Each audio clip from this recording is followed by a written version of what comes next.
Chapter 5. Emily wasn't in the office the next day, and Steve didn't feel much like talking anyway. Sue mentioned with a smile that Em had said that she hoped you'd feel better from that nasty business at the dentist, and she hoped to see you soon. That should have made him feel a bit better, but he wasn't quite sure that it did. At lunchtime, instead of sandwiches in the Swan, Steve wandered up to the city library. It wasn't a place he'd been in since his childhood. Like the dentist's, the smell reminded him of times long gone, and, he thought, forgotten. Dust and polish. He went up to the desk. "Excuse me, where can I find something on dreams?"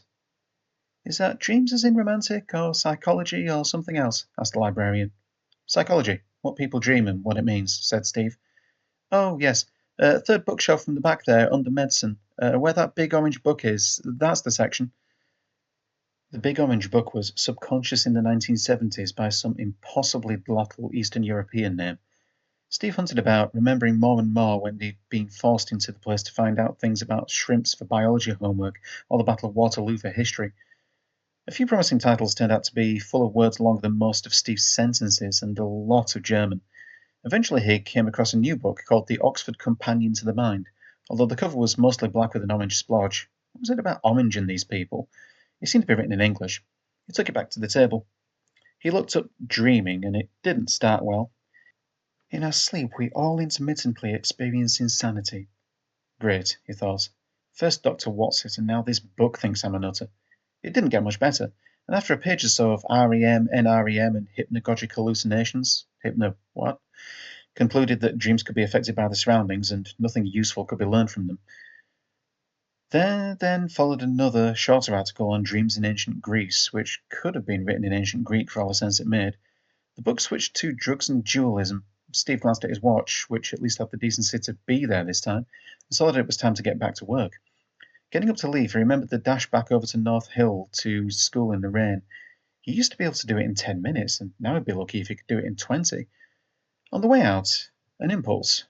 He asked for a ticket application form. He wasn't sure why, but he thought he might come back at the weekend and sort out this business once and for all.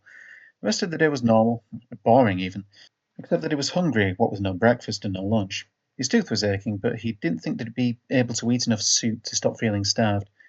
But soup it was. As he was washing up the dish, he wondered if there would be anything he could do to distract himself from that tooth, but nothing seemed attractive.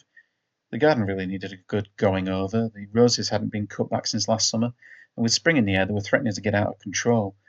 He wanted to get that done before the weather warmed up. Anyway, he avoided gardening in August when the wasps were out. He'd been stung by a hornet when he was younger, and he was still scared by insects flying by. The gardening was really a weekend job, though, and he didn't fancy getting dirty. Another night in front of the television, then. A science program called Dreams of the Past sounded promising, but turned out to be about the Easter Island statues.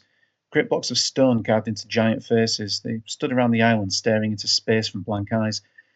One tradition said that there were giants once, but were petrified by an immortal witch in a great battle. Very interesting, Steve didn't think, and felt himself drifting off to sleep. The announcer on the TV seemed to be saying something. "Steve, wake up. Steve, come on, you'll be late. Wake up."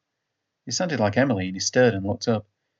She held out the Companion to the Mind, orange on black. Steve blinked and looked around at Plymouth City Library. There was nobody around but him and Emily. "Emily, what are you doing here? Why am I here, anyway?" "You were sleeping," she said. "Dozed off. If you don't hurry up, you'll be late back to the office. You could always blame yesterday's anaesthetic, but then you're so dozy anyway." "But I've been back and gone. It must be the middle of the night." Steve glanced at his watch. Quarter of an hour and he had to be back. The date was right, so what had he been doing? "Here, check here." And she opened the book, flicking through the pages at a blur. "Lucid dreams. And you were the one that never dreamed," said you. "It must have been that tug at the head, you dodo." "Yes, look, I've got to dash back. I thought Sue said you were off today." "I am. I was meeting someone in town, and I thought I'd pop in to get something to read tonight. Lucky I did, really, otherwise you'd never have been out until 3. "Yeah, I'll check this tomorrow. I've really got to go." "Why not take it out? Glance at it when Stewpot's not around." Stewpot was what everyone called Pat Roberts, nobody's favourite boss. No ticket." "That's no problem. I'll take it out for you." They went to the checkout together, the librarian smiling at Emily in recognition. Emily picked up an application form, used it to mark the place in the book, which she handed to Steve. "You really should get one of these. Never know when it'll come in handy. I use mine all the time." "You come here often, then?" You might need some new pickup lines one day, for example, continued Emily as she pushed through the brass-railed swing doors. Steve, clutching the companion, followed out onto the street, lit by sunlight pushing through the high-grade clots of cloud onto the damp pavements. Very funny, Em. Thanks for the ticket, though, and the what's it dreams? Lucid, as in clear. You should find it interesting if you've just had one. Normally it takes years of practice. Now hurry, it's 10 to. As she turned around and headed up the hill, Steve was going to yell after her, but realised what 10 to actually meant and started running towards the subway. He made it, although his heart was thudding and his tooth hurting like it was never out by the time he collapsed at his desk. He dropped the book on the desktop and started through the memos waiting for him. Oxford what? Asked Roberts as he wandered past. It's going to be lonely with only your mind for company. Don't waste your time, especially don't waste what we're paying you for. No, Pat. Right then, since you missed yesterday, you won't know about the meeting this afternoon. Try and work through the stuff about it before the 3, and don't strain your brain, you'll need to keep it in reserve for that book.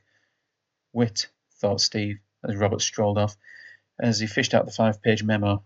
5 pages? What was there in a special promotion for soap that needed 5 pages? Another blooming stew pot special. And read through it twice in 5 minutes, which left 3/4 of an hour free with the boss sleeping off lunch in his office and nothing better to do than read the book. Lucid dreaming, he learned, was some peculiar state where dreamers think they're awake, going through day-to-day routine, and even dreaming about falling asleep again. With practice, the book continued, the dreamer can control the dream, but only when they realise what's really happening. This can be someone saying a code word, or an alarm bell, or a certain piece of music. Then anything is possible until the dreamer awakes. That would tie in with what happened, what he thought had happened, with the library. But lucid dreaming, said the book, was rare and limited to certain individuals. Beyond that, little was known. The meeting was boring. Steve was hungry, again, and his tooth hurt, again, but nothing happened. Nothing did, as a rule. There was nothing, as a rule, on the television midweek. Once had an opera, fat women screaming into an orchestra. Another looked more promising, Disney's Alice in Wonderland.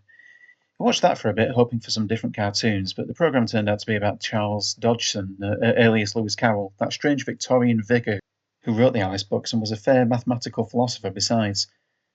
The cartoon excerpt finished, and after 10 minutes of standard documentary camera work, zooming in on faded ancient brown photographs and faded ancient faces, talking about how wonderful Alice in Wonderland was, Steve lost what little interest he'd had in the beginning. It was still early, but he didn't feel like any more television. There was the book, he read that, it should send him to sleep, especially with the pills for his tooth. He took the tablets, washed it down with a little of yesterday's wine. No reason not to drink, said the doctor, just don't overdo it for a week or so, and stared at the introduction. It was boring enough, but it took 2 articles on the laws of thought and laxative abuse. He couldn't really believe that last one, before he drifted off. The book lay in front of him, splodge uppermost.